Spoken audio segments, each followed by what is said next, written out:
সবাইকে স্বাগত জানাচ্ছি। করোনাকালীন এই শিক্ষা কার্যক্রম চলমান রাখার স্বার্থে জাতীয় বিশ্ববিদ্যালয় যে উদ্যোগ গ্রহণ করছে, এটা অনলাইন ক্লাসে আমরা ফেস টু ফেস ক্লাস করতে পারছি দীর্ঘদিন পরে। এজন্য জাতীয় বিশ্ববিদ্যালয়কে আমরা ধন্যবাদ জানাই। সবাইকে স্বাস্থ্যবিধি মেনে চলার আহ্বান জানিয়ে শুরু করছি। আমাদের আজকের বিষয় অর্থনীতি, স্নাতক সম্মান, কোর্স কোড 232205। কোর্স নেম অর্থাৎ কোর্সের নাম হচ্ছে বাংলাদেশের অর্থনীতির অধ্যয়ন। আজকে আমি লেকচার 2 আমি যেটা শুরু করব সেটা হচ্ছে বাংলাদেশের অর্থনীতির পর্যালোচনা। এটা দ্বিতীয় অধ্যায়। আমার নাম পরিচয়, আমি মোহাম্মদ আলী, সহকারী অধ্যাপক অর্থনীতি, সরকারি বিএল কলেজ, খুলনা। এটা একটা ইংলিশ ভার্সন। আমরা আজকে যেটা শিখব সেটা হচ্ছে বাংলাদেশের অর্থনীতির কাঠামো বা খাতসমূহ, এর বৈশিষ্ট্য এবং সার্বিক উন্নয়নে বিভিন্ন খাতের অবদান, অর্থাৎ জাতীয় উন্নয়নের ক্ষেত্রে বাংলাদেশের কোন কোন খাত কতটুকু অবদান রাখছে, কিভাবে রাখছে, এই বিষয়ে আজকের পাঠ থেকে তোমরা যেগুলো শিখতে পারবে সেগুলো হচ্ছে বাংলাদেশের অর্থনীতির কাঠামোগুলো তোমরা বলতে পারবে, বাংলাদেশের অর্থনীতির বৈশিষ্ট্যটা বলতে পারবে, এবং অর্থনৈতিক উন্নয়নে যে বিভিন্ন খাত আছে সেই বিভিন্ন খাতের কার কি অবদান আছে এই সংক্রান্ত বিষয়গুলো তোমরা ব্যাখ্যা করতে পারবে। এটা আমাদের শিক্ষণফল। আমরা আসি বাংলাদেশের অর্থনীতি। আমরা এই বাংলাদেশকে যদি সেই প্রাচীন কাল থেকে বিশ্লেষণ করে, আমি গত ক্লাসে আলোচনা করছিলাম যে আমাদের মুসলিম শাসন আমল ছিল, একটা প্রাচীন কাল ছিল। প্রাচীনকালে এবং মুসলিম শাসন আমলে এই দুটো সময়তে বাংলাদেশ খুবই সমৃদ্ধ, অর্থনৈতিকভাবে একটি সমৃদ্ধ জনপদ ছিল। এখানকার মানুষ খুবই সুখী শান্তিতে ছিল। এখানকার মানুষের গোলা ভরা ধান ছিল, গোয়াল ভরা গরু ছিল। বিভিন্ন রকমের পৌষ পার্বণ উৎসবে তার আনন্দ উৎফুল্ল প্রকাশ করত। অতিথি পরায়ণ ছিল এখানকার মানুষ। এখান থেকে বহু ধরনের প্রোডাক্ট, যেমন মসলিন কাপড় সারা বিশ্বে রপ্তানি হতো। তারপরে এখানকার উৎপাদিত চিনি বিভিন্ন জনপদে এখান থেকে রপ্তানি হতো। এখানকার বিভিন্ন লৌহ নির্মিত সামগ্রী বিভিন্ন জায়গায় প্রেরণ করা হতো। তারপরে এখানকার নৌ যে কারখানাটা ছিল, এখানে বিভিন্ন কাঠের পালতোলা নৌকা, রণতরী, এগুলো এখানে প্রস্তুত করা হতো। ফলে এই সমস্ত বিভিন্ন দিক দিয়ে অনেক অর্থ এই বাংলার মানুষ উপার্জন করতে এবং তারা সুখে শান্তিতে বসবাস করত। এদের আসলে কোনো প্রকার দুঃখ ওইভাবে ছিল না। তবে এই শাসন আমলের শেষ দিকে আমরা জানি যে 1404 সালের দিকে এসে আমাদের এখানকার কিছুটা সমস্যার অবস্থা আমরা দেখতে পাচ্ছিলাম, যে সেটা হচ্ছে যে এই সময় কিন্তু শেষের দিকে, মুসলিম শাসন আমলের শেষের দিকে বাংলায় বেসরকারি পর্যায়ে ব্যাংক প্রতিষ্ঠিত হয়েছিল। এখানে মুদ্রা ব্যবস্থা চালু হয়েছিল। এই মুদ্রা ব্যবস্থা চালু হওয়ার পরে এখানে কিন্তু সঞ্চয়ের একটা সুন্দর একটা প্রবণতা এখানে লক্ষ্য করা যায় এবং মানুষ বেশ জীবনযাত্রা সহজলভ্য এবং খুব কম ব্যয়ে তারা সুখে শান্তিতে বসবাস করতে শুরু করলো। পরবর্তীতে এই সময়ের সম্রাট তাদের কিছু দূরদর্শিতার অভাবে এখান থেকে প্রচুর পরিমাণে স্বর্ণ মুদ্রা এবং রৌপ্য মুদ্রা তারা দিল্লিতে প্রেরণ করে। ফলে এই বাংলা অনেকটা মুদ্রা শূন্য হয়ে যায় এবং মুদ্রার পরিবর্তে তখন কিন্তু সেই সময় কড়ির ব্যবহার করা হচ্ছিল। তোমরা একটু কথা কম বলবা, ঠিক আছে? সাউন্ড, তোমাদের অডিওটা অফ করে নিবা, তাহলে আমারটা শুনতে পারবা। আর তোমরা যখন বলবা তখন অডিওটা অন করে তারপরে বলবা। জি স্যার। এরপর আমরা যেটা দেখলাম যে উপনিবেশিক শাসন অর্থাৎ 1757 সালে সেই পলাশির আম্রকাননে বাংলার স্বাধীনতার সূর্য যখন অস্তমিত হলো, তারপরের থেকে কিন্তু কোম্পানির শাসন শুরু হলো এবং 100 বছর বা তার অধিককাল এই সময়টা কোম্পানি তাদের শাসন, নিপীড়ন, নিষ্পেষণ যতভাবে চালানো যায় সেগুলো চালিয়েছিল। এবং আমাদের বাঙালির যে ঐতিহ্য, বাঙালির যে আর্থিক অবস্থা, বাঙালির যে অর্থনীতি, তার মেরুদণ্ডকে সম্পূর্ণরূপে তারা ভেঙে দিয়েছিল। এখানেও তাদের কিছু কাজ ছিল যাতে করে তারা তাদের অবস্থানে আরো সুসংহত করতে পারে। তাদের মূল টার্গেট ছিল এটা, আমাদেরকে ধ্বংস করে দিয়ে তারা উঠে গিয়েছিল। এখান থেকে প্রচুর পরিমাণে সম্পদ তারা লুটপাট করে নিয়ে সেই ব্রিটেনে তারা পাঠিয়েছিল এবং এখান থেকে বিভিন্ন লৌহ সামগ্রী বা অন্য অন্য খনিজ সামগ্রী তারা নিয়ে গেছিল, এবং সেখানে তারা সেই রেলওয়ে বা অন্য অন্য লৌহ শিল্পে কিন্তু প্রভূত উন্নতি সাধন করছিল। এটা কিন্তু উপনিবেশ থেকে তারা এগুলো সব লুটপাট করে নিয়ে গেছে। এটা গেল। ফলে আমাদের বাংলাদেশ বা আমাদের এই যে বাংলা, এটা কিন্তু অর্থনৈতিকভাবে বেশ দুর্বল অবস্থানে চলে আসে।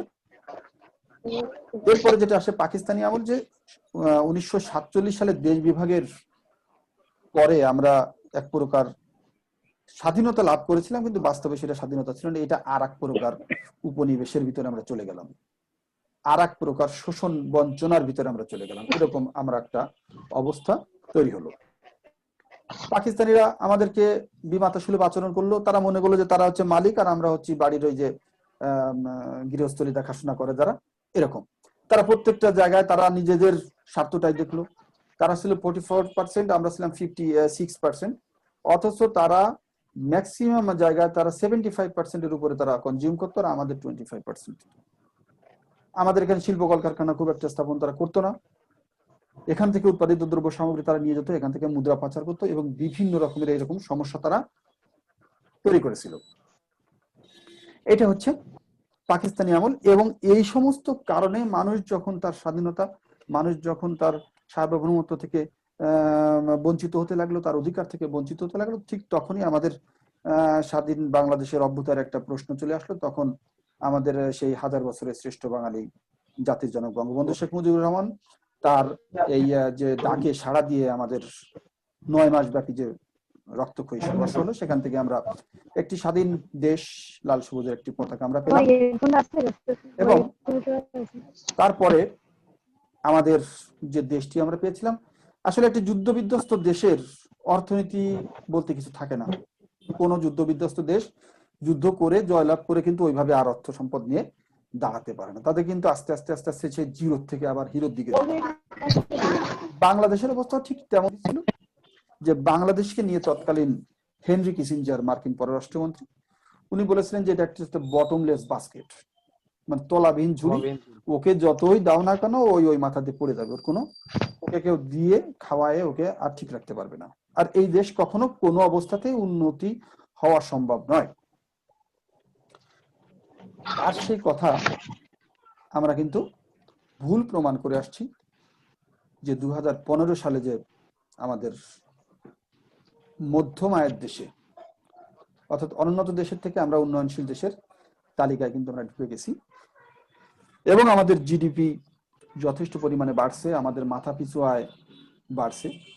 আমরা কিন্তু এসডিজি, তারপরে এমডিজি লক্ষ্যমাত্রাগুলো অর্জন করতে পারছি। এসডিজির লক্ষ্যমাত্রাগুলো আমরা অনেকগুলো অলরেডি অর্জন করে ফেলেছি, এবং আমাদের শিক্ষা, স্বাস্থ্য, সব দিক থেকে আমরা কিন্তু পার্শ্ববর্তী অনেক দেশ থেকে এখন ভালো পজিশনে আছি। এটি হচ্ছে আমাদের বাংলা, আমাদের বাংলাদেশ, আমাদের অর্থনীতি এখন এই অবস্থায় আছে।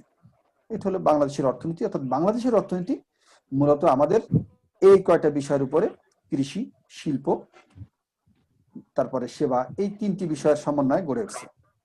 আমরা আসি বাংলাদেশের অর্থনীতিটা।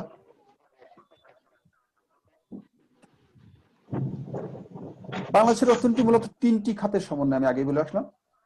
একটা হচ্ছে কৃষি, একটা শিল্প, আর একটা সেবা খাত। এই 3টি খাতের সমন্বয় হয়েছে বাংলাদেশের অর্থনীতি।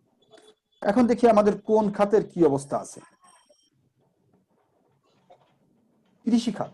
কৃষি খাতের মধ্যে কোন কোন বিষয় আসছে এবং কৃষি খাতের উপখাতগুলো কি কি।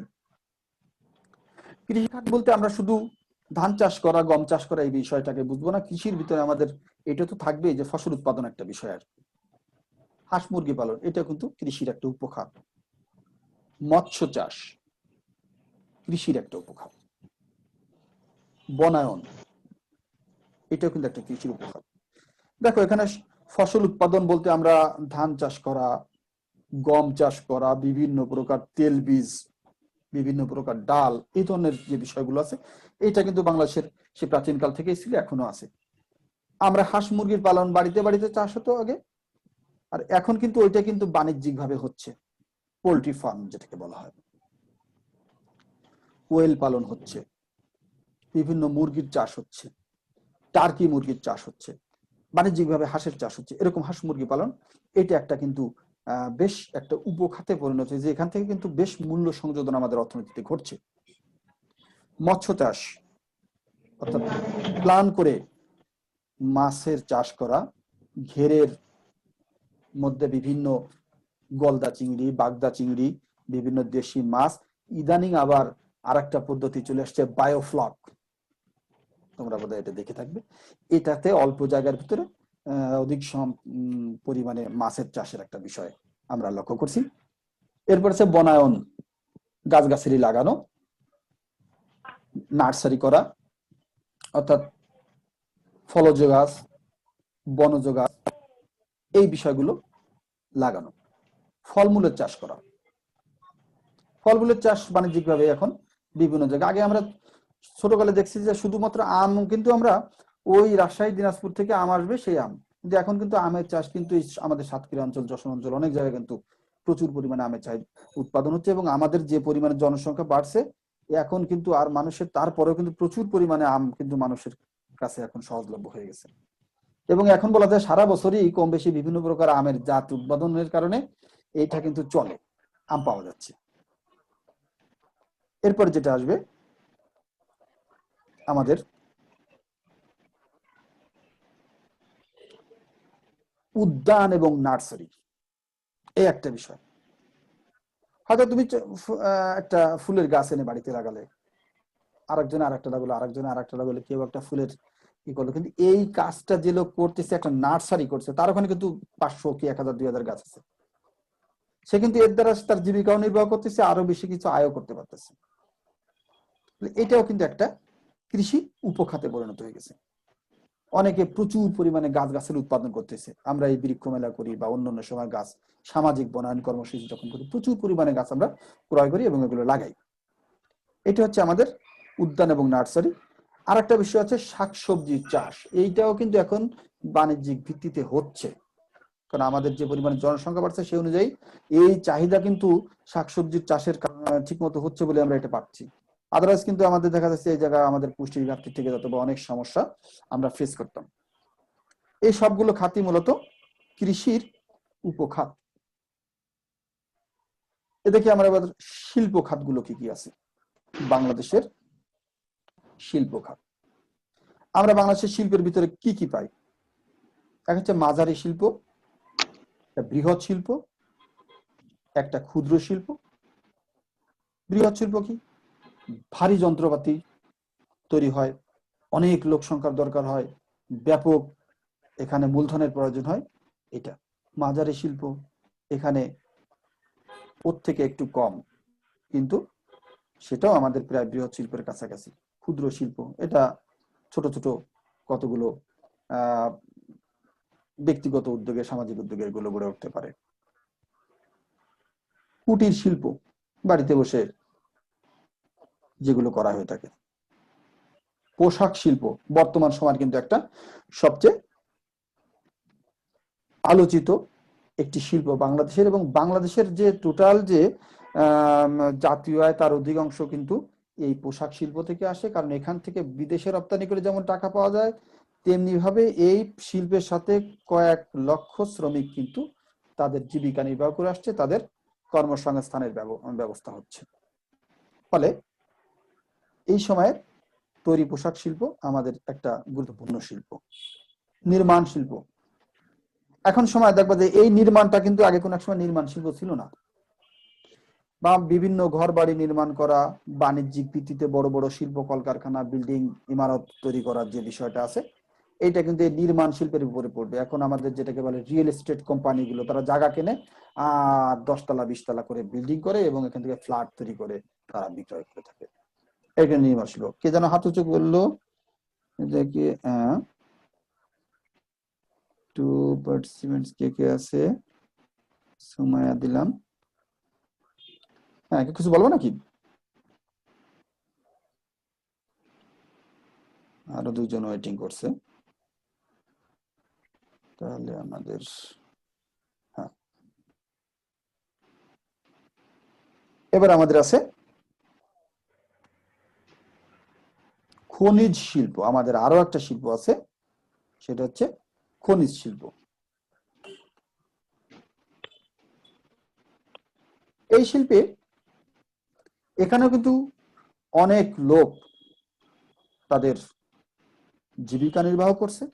এই শিল্প থেকে উৎপাদিত দ্রব্য সামগ্রী, খনিজ সামগ্রী যেগুলো আছে সেগুলো বিভিন্ন আবার অন্যান্য শিল্পের কাঁচামাল হিসেবে ব্যবহার করা হচ্ছে, আবার সরাসরি অন্যান্য বিভিন্ন উৎপাদন কাজে এটা ব্যবহৃত হচ্ছে। বাংলাদেশে এরকম খনিজ শিল্পের ভিতরে লৌহ শিল্প, কয়লা শিল্প, চুনাপাথর, এরকম বিভিন্ন প্রকার শিল্প, তারপরে গ্যাস, প্রাকৃতিক গ্যাস, এরকম অনেকগুলো শিল্প কিন্তু বাংলাদেশে খনিজ শিল্প আছে, যদিও বাংলাদেশে ওইভাবে সোনা টোনা পাওয়া যাচ্ছে না বা যায়নি এখনো। এরপরে আমাদের যেটা আছে বাংলাদেশের সেবা খাত। সেবা খাতের ভিতরে কি কি আছে? বর্তমান সময়ে কিন্তু এই খাতটা সবচেয়ে বেশি জিডিপিতে অবদান রাখছে। যেমন প্রথমে আছে ডাক, তার যোগাযোগ, অর্থাৎ টেলিযোগাযোগ যেটাকে আমরা বলি, ডাক তার যোগাযোগ। স্থল, জল এবং আকাশ পরিবহন, এটা কিন্তু সেবা খাতের মধ্যে একটি। বেতার, টিভি এবং মোবাইল, হোটেল, রেস্তোরাঁ, ব্যাংক, বীমা এবং আর্থিক প্রতিষ্ঠান, রিয়েল এস্টেট, ভাড়া ও অন্যান্য, লোক প্রশাসন এবং প্রতিরক্ষা, বিদ্যুৎ এবং গ্যাস। দেখো, এই সবগুলোই কিন্তু বাংলাদেশের সেবা খাত। ডাক ও তার যোগাযোগ, এখন আর ডাক ওইভাবে সরকারি ডাক বলতে আমরা যেটাকে বুঝি সেটা কিন্তু আসলে নাই। তবে এই যে আমাদের এই ডাকের পরিবর্তে আমরা এখন যে সেবাটা পেয়ে থাকি, আমাদের কুরিয়ার সার্ভিসের একটা সেবা পেয়ে থাকি, এখানেও একটা বড় ধরনের জনগোষ্ঠী কাজে নিয়োজিত, আমাদের বিভিন্ন সময় সেবা দিয়ে থাকে। এখান থেকে কিন্তু প্রচুর টাকা উপার্জন হয় এবং সরকারকে তারা প্রচুর পরিমাণে ভ্যাট এবং রাজস্ব তারা দিয়ে থাকে। স্থল, জল এবং আকাশ পরিবহন, এখানে বিমান, তারপরে জলে তোমার বিভিন্ন লঞ্চ, স্টিমার, মানুষের পরিবহন করা হয়। আবার জাহাজ, তারপরে কার্গো, বাস, মালামাল পরিবহনের জন্য এখান থেকে কিন্তু প্রচুর পরিমাণে অর্থ উপার্জন হয়, যেটা জাতীয় আয়ের সাথে যোগ হয়। স্থলে তো আমরা দেখতেই পারছি, এখানে রেলগাড়ি আছে, আমাদের বাস আছে, এই ধরনের সড়ক পরিবহন যেটা, সেটা কিন্তু আমাদের এই সমস্ত জায়গায় আমরা বাংলাদেশের সেবা খাতের আরেকটি খাত। বেতার, টিভি এবং মোবাইল, টিভি, মোবাইল এই দুটো একেবারেই সবার একেবারে পরিচিত, এবং বেতারটা এখন আগের মতো আর অতটা জনপ্রিয়তায় নাই। তারপরেও কিন্তু এই বেতার, টিভি এবং মোবাইল এই সেবা খাতটি বাংলাদেশের প্রত্যেকটি মানুষকে বিভিন্নভাবে সেবা দিয়ে যাচ্ছে। বিশেষ করে মোবাইল তো নাই এমন কোনো লোক এখন পাওয়া যাবে না, তাই মোবাইল থেকে আমরা যে কথা বলি সেখান থেকে কিন্তু একটা অংশ কিন্তু ভ্যাট আকারে সরকারি কোষাগারে চলে যায়, ফলে এখান থেকে প্রচুর পরিমাণে রাজস্ব আয় হয় এবং জাতীয় উন্নয়নে কিন্তু এটা অবদান রেখে থাকে। আবার এই কোম্পানিগুলো যে বাৎসরিক যে মুনাফা অর্জন করে থাকে সেখান থেকেও কিন্তু একটা অংশ সরকার পেয়ে থাকে। এখান থেকে কিন্তু সরকার বেশ আর্থিকভাবে রাজস্ব আদায় করে থাকে এবং দেশের অর্থনৈতিক উন্নয়নে সেটা কাজে লাগে। ব্যাংক, বীমা ও আর্থিক প্রতিষ্ঠান, এই একটা সেবা খাত। ব্যাংকে আমরা অর্থ সঞ্চয় করি, আমাদের বিভিন্ন সময় প্রয়োজনে আমরা আবার টাকা তুলে নিয়ে আসতে পারি, আমাদের একটা নিরাপত্তা, আর্থিক নিরাপত্তা তারা দিয়ে থাকে। আবার আমাদের বিভিন্ন সময় আমরা বিনিয়োগ করে থাকি, যাতে করে আমাদের অর্থ আবার আমরা বিভিন্ন সময় বিনিয়োগ করে সেখান থেকে অর্থ উপার্জন করতে পারি। বীমা, এটাও একটা বড় ধরনের নিরাপত্তার বিষয়, আমাদের সম্পদের নিরাপত্তা হতে পারে, আমাদের জীবনের নিরাপত্তা হতে পারে। আবার আর্থিক প্রতিষ্ঠান আছে, এরাও ব্যাংক হিসেবে তারা নিবন্ধন পায়নি, কিন্তু ব্যাংকের মতোই তারা অনেকে কার্যক্রম পরিচালনা করে থাকে। বিভিন্ন লিজিং এজেন্সি গুলো আছে, যেমন হাউস বিল্ডিং ফিনান্স কর্পোরেশন, তারপরে আইডি, এলসি, এরকম বিভিন্ন প্রতিষ্ঠান কিন্তু এই সেবা খাতের ভিতরে আসে। রিয়েল এস্টেট, ভাড়া এবং অন্যান্য, লোক প্রশাসন ও প্রতিরক্ষা, বিদ্যুৎ ও গ্যাস, এইগুলো কিন্তু বাংলাদেশের সেবা খাত। এই খাতগুলোর সমন্বয়ে মূলত বাংলাদেশের অর্থনীতি।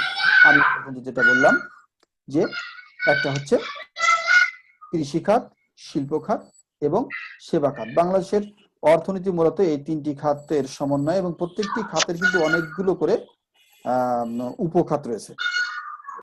তো এইটা এই পর্যন্ত যদি কারো কোনো প্রশ্ন থাকে যে বাংলাদেশের এই অর্থনীতির যে সমন্বয়টা কিভাবে আমি দেখালাম, এর বিষয়ে যদি কারো জানা থাকে জিজ্ঞাসা করতে পারে, নাহলে আমরা পরবর্তী স্লাইডে। হ্যাঁ বলো।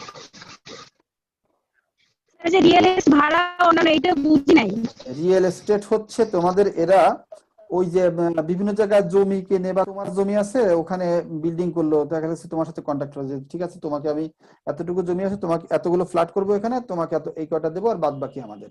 ওরা আবার ওই ফ্ল্যাট গুলো বিক্রি করে ওখান থেকে একটা ওরা কিন্তু লাভ করে থাকে। আবার অনেক আছে জমির কেনা বেচার কাজ করে থাকে, সরাসরি একেবারে জমির বিশাল ভূখণ্ড ধরে কিনলো, প্লট প্লট আকারে বিক্রি করলো। বসুন্ধরা, তারপরে বিভিন্ন দেখো যে আমাদের খুলনাতে আছে কি বিশ্বাস প্রপার্টিজ, এরকম বিভিন্ন প্রপার্টিজ আছে। এরা ভাড়ার বিষয়।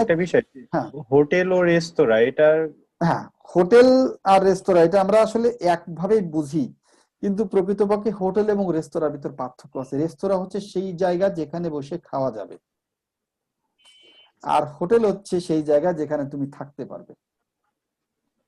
বিদেশে সাধারণত আবাসিক যে থাকার যে ব্যবস্থাগুলো যেখানে আছে ওইটার নামই আসলে হোটেল।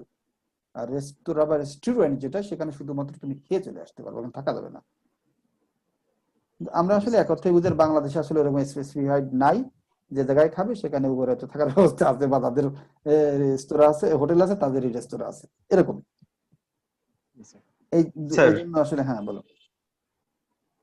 স্যার, যে সেবা খাতের মধ্যে যে ভূমি রেজিস্ট্রেশনটা পড়ে, হ্যাঁ স্যার এই যে ভূমি রেজিস্ট্রেশনে দেখা যায় অনেক সময় হচ্ছে হ্যাঁ সরকার নির্ধারিত যে প্রত্যেকটা হচ্ছে আপনার যে আবাসিক এরিয়া বা হচ্ছে আপনার ক্ষেত খামারের জন্য যেটা হচ্ছে একটা নির্দিষ্ট সংখ্যক অ্যামাউন্ট নির্দিষ্ট নির্ধারণ দেওয়া বা রেজিস্ট্রেশন ফি হ্যাঁ রেজিস্ট্রেশন ফি বা হচ্ছে আপনার হচ্ছে জমির দামও শতাংশ প্রতি বা কাঠা প্রতি নির্দিষ্ট। কিন্তু দেখা যাচ্ছে যে আমাদের রেজিস্ট্রেশনের ক্ষেত্রে আমরা একটা নিজস্ব চুক্তিতে স্থানীয় বাজারের মধ্যে হচ্ছে এই পরিষেবাটা নিচ্ছি ক্রেতা বিক্রেতা। তো সেক্ষেত্রে দেখা যায় যে স্যার হচ্ছে আমরা দলিলেও এটা উল্লেখ করছি না, শুধুমাত্র হচ্ছে ট্যাক্স বা ভ্যাট বেশি দেওয়ার জন্য। ঠিক। তো স্যার এইটা এক প্রকার দুর্নীতি। তো এই দুর্নীতিটা হচ্ছে আমাদের কি অবশ্যই স্যার জাতীয় খাতে প্রভাব ফেলে না? তা তো অবশ্যই, অবশ্যই আমাদের এখানে জাতীয় আয় এই ক্ষেত্রে অনেকাংশে কমায় দিচ্ছে। এরকম প্রত্যেকটা খাতে দেখবা যে শুধুমাত্র তুমি তো একটা খাত ধরলে, যারা বড় বড় ব্যবসায়ী তারাও দেখা যাচ্ছে এরকম রেজিস্টার, একাধিক রেজিস্টার আছে। তুমি যখন একটা বড় শপিং মল থেকে একটা জিনিস কিনে আনলে, তোমাকে কিন্তু রিসিটি লিখে দিচ্ছে যে ভ্যাট সহ এত % ভ্যাট তোমার কাছ থেকে নিয়ে নিল। বাস্তবে ওই ভ্যাটটা সে যে কতটুকু এখান থেকে দিল এটা তো আর আমাকে দেখাচ্ছে না। ভ্যাটের নিয়ম তো হচ্ছে তোমার কাছে যখন পণ্য ক্রয় করবে তখন সে ভ্যাট রেজিস্টার্ড হলে তাকে ওই যে মূসক 11 ফর্মে ওটা কিন্তু তোমাকে একটা স্লিপ দিয়ে দিবে যে আপনার কাছ থেকে ভ্যাট নেওয়া হলো। আসলে আমাদের তো বাংলাদেশে এখন ওইভাবে উন্নয়ন হয়ে পারেনি, বা এরকম মনিটরিংটা অতটা জোরালো হয়ে পারি নাই। আমরা আশাবাদী যে যেহেতু সবকিছু ডিজিটালাইজ হচ্ছে, আস্তে আস্তে একসময় কিন্তু এরাও কিন্তু ধরা খেয়ে যাবে। এবং তুমি যে কথা বলে যে জমির যে বিষয়টা, জমির ওদের ওই অনলাইনে ওইরকম সফটওয়্যারে রেডি করা থাকবে যে জমির প্লেস নির্ধারণ করলেই সরকারি রেট চলে আসবে, সেই রেটে সরকারের ফিটা কর্তন হয়ে যাবে, এরকম একটা সিস্টেম ডেভেলপ হচ্ছে সবকিছু আস্তে আস্তে। কিন্তু এটা হয়ে যাবে, অচিরেই দেখবা যে এটা হয়ে যাবে।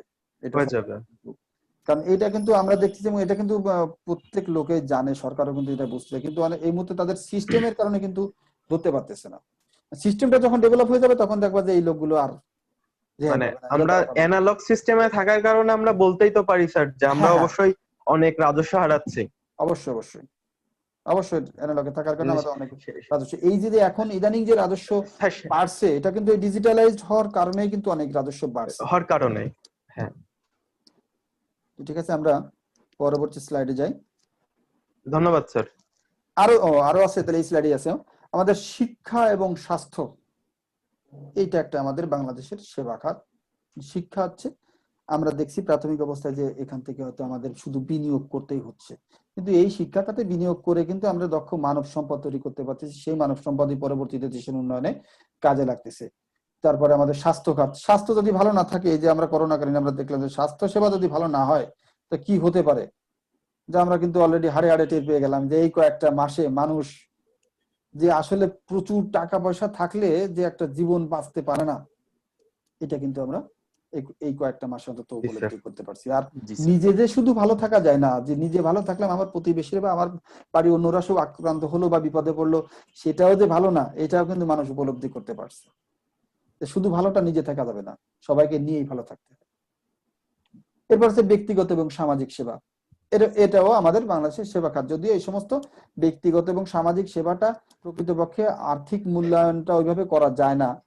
একজন বন্ধু বান্ধব তোমার বা তোমার বন্ধু বা তোমার আত্মীয় স্বজন কেউ তোমার বিপদে তোমাকে 2 লাখ টাকাকে 5 লাখ টাকা দিয়ে সাহায্য করলো, তুমি সেই একটা বড় ধরনের কাজ করতে পারলে, তুমি একটা জায়গা কিনলে বা ই করলে, বা তোমার একটা মিল ফ্যাক্টরি উৎপাদন কাজে চালানোর জন্য তুমি কার কাছে দাঁড় করে নিলে, এটা কিন্তু আসলে ব্যক্তিগত সেবা। এটা কিন্তু ওইভাবে আর্থিক মূল্যায়ন হয় না, এটা জাতীয় আয়ের সাথে ওইভাবে আমরা কাউন্ট করতে পারি না, যে জাতীয় আয়ের বহির্ভূত যে কিছু থেকে যায় তার ভিতরে কিন্তু এগুলো থাকে। তারপরেও কিন্তু টোটাল সামগ্রিক উন্নয়নে কিন্তু এগুলো একটা অবদান রাখে। এটা গেল। এরপরে আমরা চলে আসি তাহলে বাংলাদেশের অর্থনীতির বৈশিষ্ট্য। তোমরা বিভিন্ন বইয়ে বাংলাদেশের অর্থনীতির বৈশিষ্ট্য যদি পড়ো, ম্যাক্সিমাম জায়গা শুধু দেখবো যে নাই নাই নাই নাই, বাংলাদেশের এ হচ্ছে তা হচ্ছে, শুধু বাংলাদেশ মনে হচ্ছে যে বাংলাদেশ শুধু পিছনের দিকেই চলে যাচ্ছে। কি হচ্ছে? শিল্পে অনগ্রসরতা, কৃষিতে অনগ্রসরতা, কুশিক্ষা, অশিক্ষা, তারপরে অপুষ্টি, এই সমস্ত নানান প্রকার, শুধু মনে হবে যেন বাংলাদেশ জীবনে আরো 30 বছর 50 বছর পিছিয়ে গেছে।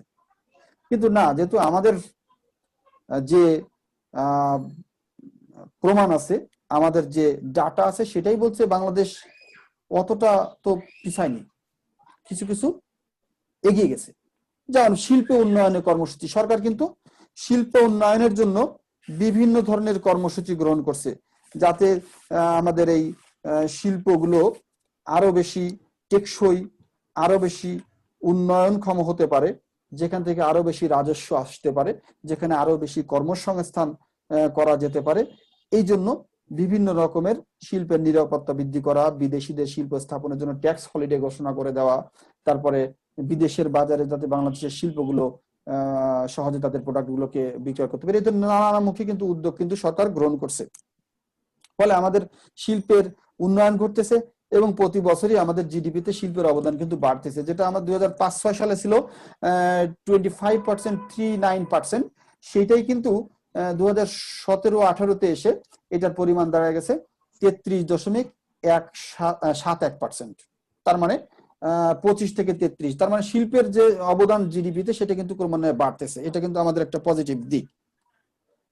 এরপর যেটা আছে আমাদের আরেকটা বৈশিষ্ট্য, সেটা হচ্ছে জনসংখ্যা বৃদ্ধি হ্রাস। একটা সময় ছিল কিন্তু বাংলাদেশের জনসংখ্যা অনেক দ্রুত গতিতে বেড়ে যাচ্ছিল এবং আমাদের খাদ্য উৎপাদন বা অন্য অন্য সব দিক দিয়ে একটা সামাজিক সমস্যা বা প্রতিবন্ধকতার মধ্যে কিন্তু আমরা পড়ে যাচ্ছিলাম। ফলে জনসংখ্যা নিয়ন্ত্রণের যে কর্মসূচি সরকার গ্রহণ করে, সেখান থেকে কিন্তু আমরা জনসংখ্যা বৃদ্ধিটা যথেষ্ট পরিমাণে হ্রাস করা সম্ভব হয়েছে এবং জনসংখ্যাটা আমাদের এবং বাঞ্ছিত পর্যায়ে এখন রয়েছে।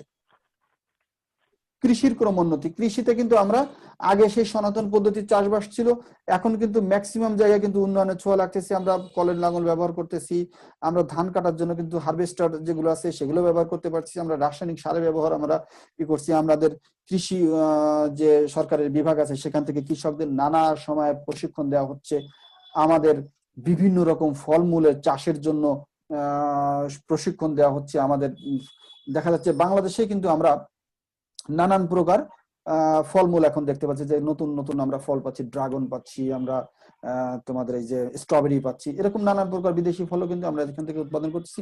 মালটা বাংলাদেশে উৎপাদন হচ্ছে, আমাদের কমলা লেবু বাংলাদেশে উৎপাদন হচ্ছে, এইগুলো কিন্তু বাংলাদেশের কৃষিতে কিন্তু ক্রমের উন্নতি ঘটছে, এটা আমরা বলতে পারি। হ্যাঁ, বেকার সমস্যা এটা একটা বাংলাদেশের জন্য সমস্যা, যে আমরা সবকিছু যেমন এগিয়ে যাচ্ছি তেমনি ভাবে কিন্তু আমাদের বেকার সমস্যা ক্রমান্বয়ে বেড়ে যাচ্ছে। এর কারণ হচ্ছে যে আমাদের যে পরিমাণে প্রতি বছর শিক্ষিত জনগোষ্ঠী বা কর্মক্ষম জনগোষ্ঠী আমাদের কর্মসংস্থানের বাজারে ঢুকছে, সেই অনুযায়ী আমরা কর্মসংস্থানটা সৃষ্টি করতে পারতেছি না। এটা আমাদের একটা সরকার বা আমাদের একটা জাতীয় একটা সমস্যা। এটা সমস্যা সমাধানের জন্য কিন্তু আমাদের সরকার বিভিন্ন কর্মসূচি গ্রহণ করে যাচ্ছে। তবে প্রকৃতপক্ষে সমস্যাটি সমাধান করা যাচ্ছে না বলে কিন্তু বাংলাদেশের উন্নয়ন যেভাবে আরো দ্রুত গতিতে হওয়ার কথা ছিল সেভাবে আমরা তো এগিয়ে যেতে পারছি না। তবে আমরা আশাবাদী যে আগামীতে সরকার আরো এ ধরনের পদক্ষেপ গ্রহণ করবে এবং দেশের উন্নয়নে অবদান রাখবে। মাথা পিছু হ্যাঁ বলো। স্যার, বেকারত্ব সমস্যার জন্য আমরা কি একটা প্রধান কারণ বলতে পারি না যে মনস্তাত্ত্বিক সমস্যা আমাদের? হ্যাঁ, এটা একটা মানে খুবই ভালো কথা বলছো যে বেকারত্ব সমস্যা আসলে আমাদের একটা মনস্তাত্ত্বিক সমস্যা। তো নিঃসন্দেহে যে আমরা কেউ কোনো মতে এসএসসি ইন্টারমিডিয়েট পাশ করে গেলে সে আর কৃষিকাজ, কৃষি সম্পর্কিত ওই যে যেটা কথা বললাম শাকসবজি ফলমূল চাষ করা এই জিনিসগুলোর কাছে আর সে যাবে না, বা অন্য অন্য খামার করা, পোল্ট্রি শিল্প বা অন্য যে কোনো কাজ করে যে চাকরির থেকেও বেশি টাকা উপার্জন করা যায় এই জিনিসটা তার মাথায় ঢুকবে না। তার ভিতরে একটা অন্য ধরনের কি বলা চলে যে এই আমিত্ব কাজ করে, যে স্যার আমি তো আমরা তো লেখাপড়া শিখে ফেলেছি। হ্যাঁ হ্যাঁ হ্যাঁ, এটা কিন্তু একটা বড় সমস্যা। এটা সবার মধ্যেই যে স্যার হচ্ছে এসএসসি এইচএসসি শেষ করলেই যে স্নাতকোত্তর শেষ করার এক যে হ্যাঁ, একটা প্রবণতা, হুম হুম এটা তো স্যার ধরতে গেলে আমাদের দেশে যে পরিমাণে বৃদ্ধি হয়েছে, ঠিক ঠিক। এটা তো উন্নত বিশ্বের দিকে তাকালে স্যার না না না এতটা উচ্চ শিক্ষার হারটা এত না। না, তারা তো স্যার ওরা তো কারিগরি শিক্ষা নিচ্ছে বা যেটা হচ্ছে কর্মমুখী শিক্ষার দিকে বেকারত্ব ঢুকে হ্রাস যাচ্ছে। করা যায়। একটা নির্দিষ্ট জায়গার পরে ওরা কিন্তু হ্যাঁ, কর্মমুখী শিক্ষার দিকে কিন্তু ঢুকে যাচ্ছে, কিন্তু বাংলাদেশে ওইটা হচ্ছে না। এটা আসলে জি বাংলাদেশের স্যার, জন্য একটা কিন্তু সমস্যা। মানে আমরা স্যার হচ্ছে সবাই তো ঠিক, একটা মানে আরো একটা মানে মনস্তাত্ত্বিক প্রধান সমস্যা হচ্ছে স্যার সরকারি চাকুরি। হ্যাঁ, এটা হচ্ছে বড় সমস্যা। আমরা পরের পয়েন্টে চলে আসি, জীবনযাত্রার মান। জীবনযাত্রার মান আমাদের ক্রমান্বয়ে কখনোই জি স্যার। আমরা ইদানিং হ্রাস হচ্ছে না। আমরা অবশ্যই দেখছি এসডিজির যে লক্ষ্যমাত্রা অর্জন হচ্ছে সেখানে আমরা কিন্তু স্যানিটেশন, আমাদের মাতৃমৃত্যু, তারপর শিশু স্বাস্থ্য এই সকল দিক দিয়ে কিন্তু আমরা যথেষ্ট পরিমাণ উন্নতি ঘটেছে।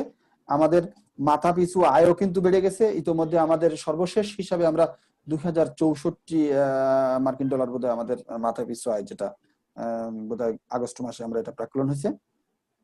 এরপরে যেটা আছে যে বৈদেশিক সাহায্য, আমরা বৈদেশিক সাহায্যের উপর যে নির্ভরশীল আমরা কোন একটা সময় ছিলাম যে বিদেশিরা সাহায্য না করলে কোনো প্রকল্পই হবে না বা আমাদের কিছুই করা সম্ভব না, এইটা থেকে কিন্তু আমরা বেরিয়ে আসতে পারছি। আমরা কিন্তু পদ্মা সেতু নিজস্ব অর্থায়নে করে আমরা দেখিয়ে দিয়েছি যে না, আমরা নিজস্ব অর্থায়নে অনেক কিছু করতে পারি। আমাদের সেই শক্তি সামর্থ্য এখন তৈরি হয়েছে। খাদ্য সমস্যা, আমাদের খাদ্য সমস্যা কিন্তু আগের মতো আর প্রকট আকার ধারণ করে না। আমরা কিন্তু এখন কেউ না খেয়ে মরে না, দুর্ভিক্ষ নাই। আমাদের লোক সেই স্বাধীনতার পরে 7.5 কোটি থেকে বেড়ে কিন্তু এখন 16-18 কোটি বা তারও বেশি, আদমশুমারি যেহেতু হয়নি, হবে আগামী বছর। এটা কিন্তু যথেষ্ট পরিমাণ লোক বাড়ছে, কিন্তু খাদ্য চাষাবাদের জমি কিন্তু কমে গেছে। তারপরেও কিন্তু আমাদের খাদ্য উৎপাদন যা হচ্ছে তা দিয়ে কিন্তু সবাইকে আমরা খাওয়াতে পারছি এবং কেউ না খেয়ে মরছে না। প্রাকৃতিক দুর্যোগ, হ্যাঁ বাংলাদেশে এটা উন্নয়নের জন্য, অর্থনৈতিক অগ্রগতির জন্য এই একটা বড় একটা বাধা যে আমরা প্রাকৃতিক দুর্যোগ প্রতি বছরই আমাদের ঘূর্ণিঝড়, জলোচ্ছ্বাস বা পাহাড়ি ঢল বেয়ে নেমে আসে যে পানির যে বন্যা, এটা প্রতি বছরই আমাদের হচ্ছে। এটা আমাদের অর্থনৈতিক উন্নয়ন এবং অগ্রগতিকে কিছুটা পিছিয়ে দিচ্ছে। এটা প্রাকৃতিক দুর্যোগ, এখানে আসলে আমাদের কারোরই হাত নাই। তবে এটার ক্ষয়ক্ষতি যাতে কমায় আনা যায় সেই জন্য কিছু আমরা কাজ করে যেতে পারি এবং সরকার সেজন্য কাজ করছে। সামাজিক কুসংস্কার, এখান থেকে শিক্ষার হার বাড়ার সাথে সাথে কিন্তু এই জায়গা থেকে মানুষ অনেকটা সরে আসতে পারছে। আগে অসুখ বিসুখ কিছু একটা হলে ঝাড় ফুঁকের আশ্রয় নিত মানুষ, এখন কিন্তু একেবারে ওদিকে যায় না, একবারে ডাক্তারের কাছে নিয়ে যায়। আগে পাগলামি করে দরকার নেই, আগে ডাক্তারের কাছে দেখি যে সমস্যাটা কি হয়েছে। তাহলে মানুষের ভিতরে যথেষ্ট এখন তুলনামূলকভাবে অনেক কম অনেক কমে গেছে। এইবার আছে বৈদেশিক সাহায্যের উপর নির্ভরশীলতা। এটা তো আমি আগে বলে আসলাম যে বৈদেশিক সাহায্যের উপর নির্ভরশীলতা আমাদের হ্রাস পেয়েছে যথেষ্ট পরিমাণে। রাজনৈতিক অস্থিতিশীলতা, আমাদের কয়েক বছর আগেও দেখছি যে যখনই যে সরকার ক্ষমতা থাকে আর এক পার্টি বাইরে থাকে, শুধুমাত্র তার সব কাজ ভুল এই কথা বলার জন্য। তার ভুল হবে কিন্তু তার তো সব ভুল না, কিছু তো তার ভালো আছে। ওদের মানে বিরোধী পার্টির কাজে ছিল যে সব ভুল, জ্বালাও পোড়াও আন্দোলন করো। এইটা কিন্তু এখন কিন্তু আমরা দেখতে পাচ্ছি যে না, রাজনৈতিক অস্থিতিশীলতা আমাদের আসলেই অনেক অর্থনৈতিক উন্নয়নকে অগ্রগতিতে থামিয়ে দিয়েছে এবং আমাদের কিন্তু অর্থনৈতিকভাবে অনেক ক্ষতিগ্রস্ত আমরা হয়েছি। আমাদের হরতাল অবরোধ এর কারণে কিন্তু আমাদের দেখা যাচ্ছে বিদেশে যথাসময়ে পণ্য পাঠাতে পারি নাই, সেখান থেকে আবার অর্ডার ক্যান্সেল করছি, অনেক সমস্যা আমরা পড়ছি, এগুলো কিন্তু আমরা দেখছি। এরপর আছে আমদানি নির্ভরশীলতা, এটাও আমাদের অনেকটা কমে গেছে, আমরা আমদানি বিকল্প বিভিন্ন শিল্প দেশে স্থাপন করতেছি, তবে হ্যাঁ আমদানি করা লাগতেছে আমাদের এটা।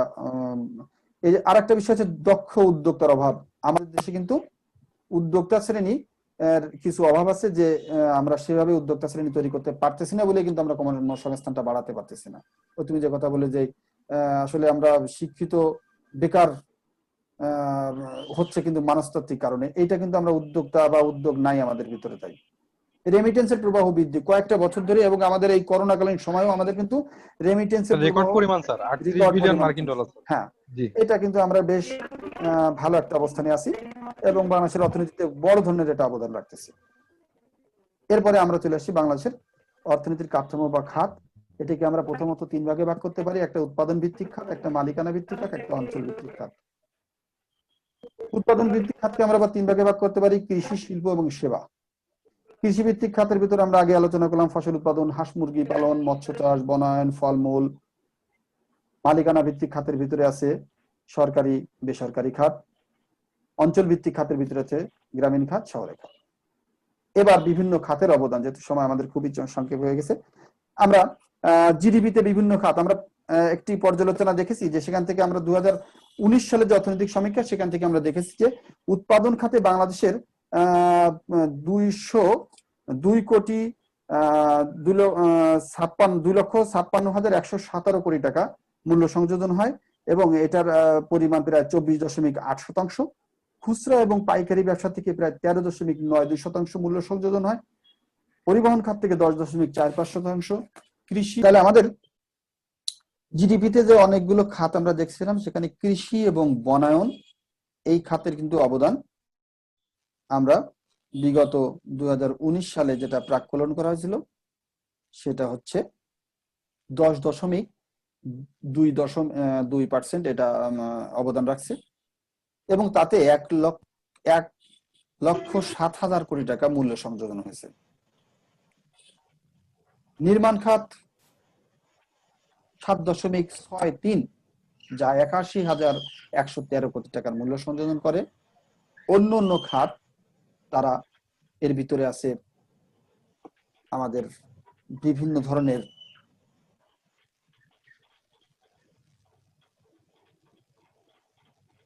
অন্য যে খাতগুলো আছে, আরো কয়েকজন আসলে বোধহয়,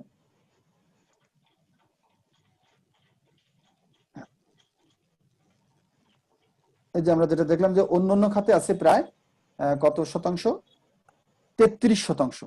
অন্য খাতের ভিতরে তোমার এই যে রিয়েল এস্টেট খাত আছে, তারপরে স্বাস্থ্য সামাজিক কর্মকাণ্ড সংক্রান্ত, জনপ্রশাসন, ব্যাংক, বীমা, হোটেল, রেস্তোরাঁ, এইসব খাত এরা কিন্তু সবকিছু মিলিয়ে প্রায় 3,53,000 কোটি টাকা মূল্য সংযোজন করে,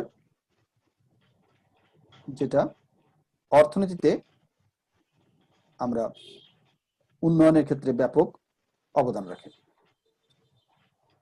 এই হচ্ছে মোটামুটি আজকের আলোচনা। আসলে 40 মিনিটের ক্লাসে এক চ্যাপ্টার ধরে নিতে গেলে শেষ করা কঠিন হয়ে যায়। এই প্রসঙ্গে যদি তোমাদের কিছু বলার থাকে এখন বলতে পারো, বা কোথাও যদি কোনো জানার ঘাটতি থাকে যে আমি এটা বুঝতেছি না।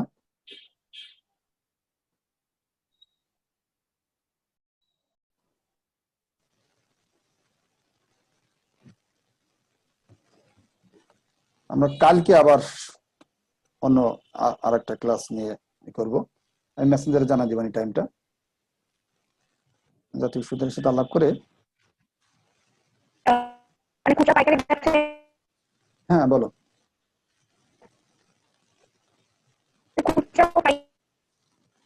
শুনতে পাচ্ছি না, কাটা কাটা আসতেছে, তোমাদের ওখানে পুরো নেটওয়ার্কের সমস্যা থাকতে পারে।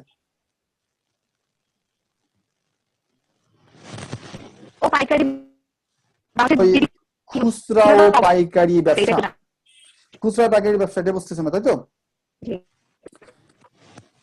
বিভিন্ন পণ্য সামগ্রী যখন তৈরি হয় কোম্পানির থেকে, এটা প্রথমে নিয়ে আসে পাইকারি ব্যবসায়ী, হোলসেল, ওরা কিন্তু তোমার কাছে 1-2 পিস বিক্রি করবে না, তোমাকে ওর একটা লট ধরে কিনতে হবে, হয়তো সর্বনিম্ন 12 পিস কিংবা 100 পিস 200 পিস এরকম।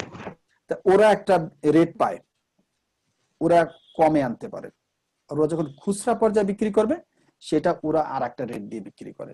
তো এই দুই ব্যবসায়ীরা কিন্তু এখানে তাদের লাভের থেকে যে সরকারকে ট্যাক্স ভ্যাট যেটা দিয়ে থাকে সেটা কিন্তু, এবং এখানে অনেক লোক কর্মসংস্থানের সাথে জড়িত, এইটাই মূলত খুচরা এবং পাইকারি ব্যবসা।